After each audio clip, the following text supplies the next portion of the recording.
Oh, I didn't realize first class was open to anyone. That's what she said. Leaned in just enough so everyone nearby could hear, like she'd caught me sneaking into a club, not just sitting in the seat I'd paid for. Wild part is, people actually looked at me like maybe she had a point, like her little HOA badge meant she ran the airline now. That's how it started, a 2-hour flight to Atlanta. 3 days work in Chicago behind me.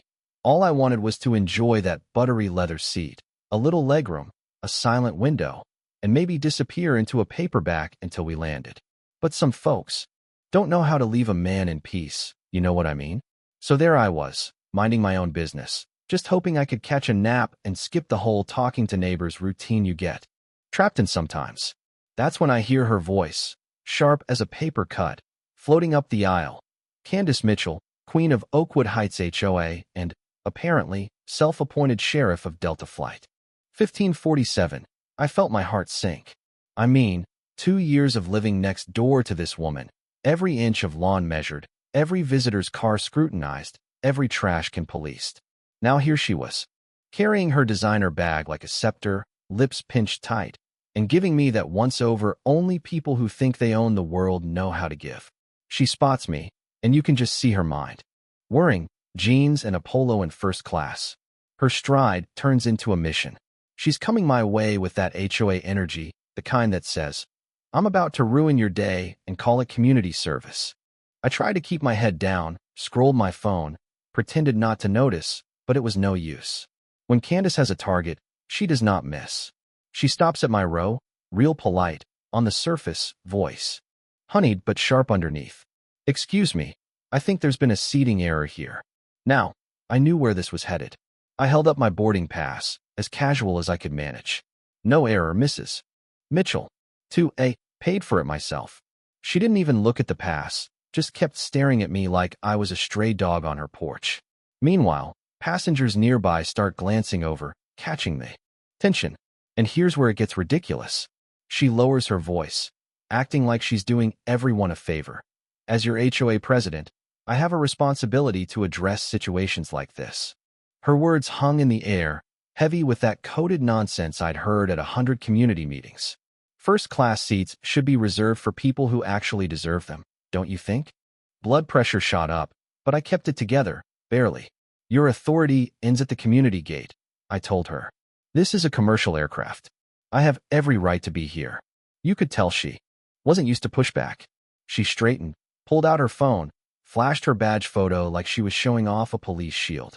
I think you're forgetting who you're talking to. Around us, curiosity was thick as humidity before a storm. An older man behind me put down his paper. A businesswoman across the aisle paused her podcast. Everyone loves a little live drama at 30,000 feet. Apparently, Candace turned it up another notch, speaking louder, trying to get buy-in. Look around you. These people understand how things should work. I can't ignore mistakes when I see them. You could hear it, clear as day. Not about tickets, not about rules, just about her deciding who belongs where. I could see my reflection in the window, tired, annoyed, just trying to keep it together. I asked her, real quiet, one last time to return to her seat. She just smiled, icy and triumphant, announcing she'd talk to the gate agent, heels clacking as she strutted to the front. I sat there, fuming, feeling the weight of 2 years of mailbox citations and garbage can warnings bearing down. The guy behind me leaned in, asked, neighbor dispute? And I just nodded. Candace, meanwhile, was working the crowd up by the galley, her voice carrying that let's all be reasonable tone, making me out to be the problem. It's a playbook I'd seen before. Get consensus, isolate the target, then hit with the rules. And then, right when I thought she'd just stick to bad-mouthing me up front, she flagged down a flight attendant. There seems to be confusion about seating arrangements in first class. The attendant handled it like a pro, firm but polite. Boarding's complete. All passengers are in their correct seats.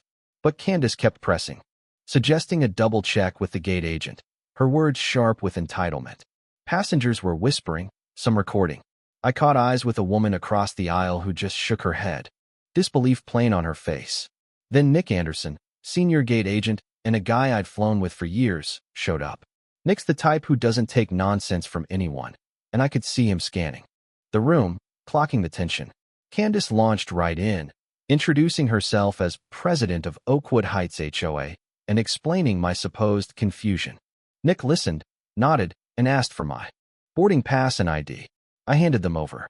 He checked, raised an eyebrow, handed them back, then turned to Candace, voice like iron wrapped in velvet.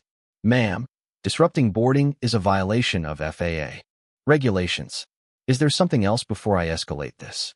She tried one last time, waving her phone and badge like she was summoning backup. I think you're not understanding who you're dealing with. Sometimes you have to take action. Nick had had enough. Ma'am, your community position doesn't give you authority over airline seating. I need you to return to your seat. She started, raising her voice, demanding proper oversight and action. And that's when Nick dropped the hammer. Ma'am, I know exactly who this passenger is, and I can assure you, he belongs in first class more than most people on this aircraft. A hush settled. What do you mean? Candace blurted, her confidence finally wobbling. Nick turned to the whole cabin. You've been harassing one of our most experienced and respected captains. People stopped pretending not to watch. Candace's mouth hung open, searching for words that wouldn't come. Captain, she whispered, as if that might fix things. Nick nodded. Captain Peter Williams. 20 years experience. You've spent the last half hour trying to remove your own pilot from first class. Now, you want to talk about a twist? There it was. The guy in the seat behind me nearly fell out trying to get a better look. The flight attendants froze, jaws dropped, and the woman across the aisle put her magazine down for good. Phones were everywhere now, recording Candace's collapse. Candace tried to defend herself. He wasn't in uniform. Anyone could have made the same mistake. But the damage was done. The flight attendant stepped in, icy professional. Ma'am, you've been harassing our captain for 30 minutes. That's a federal offense. The air marshal moved closer, silent but unmistakable. Passengers started whispering. Some angry, some embarrassed they'd ever nodded along.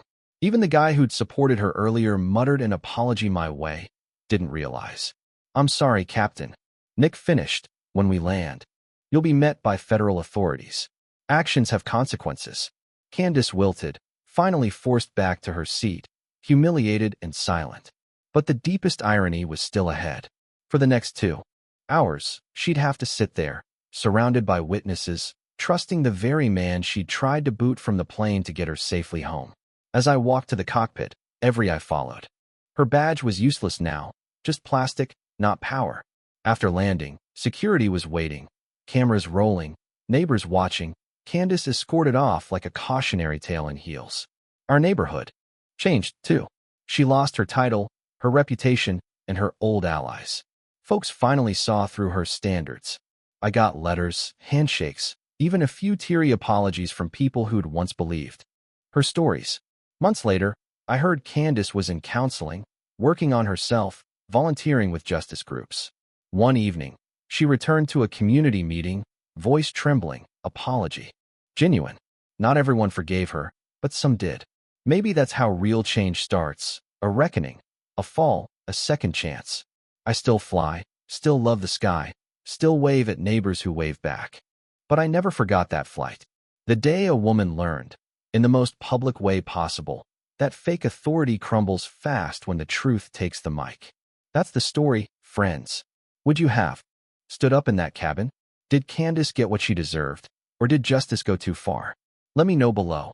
If you want more stories where karma has wings, smash that like button and tell me what you think. Buckle up, more landings ahead.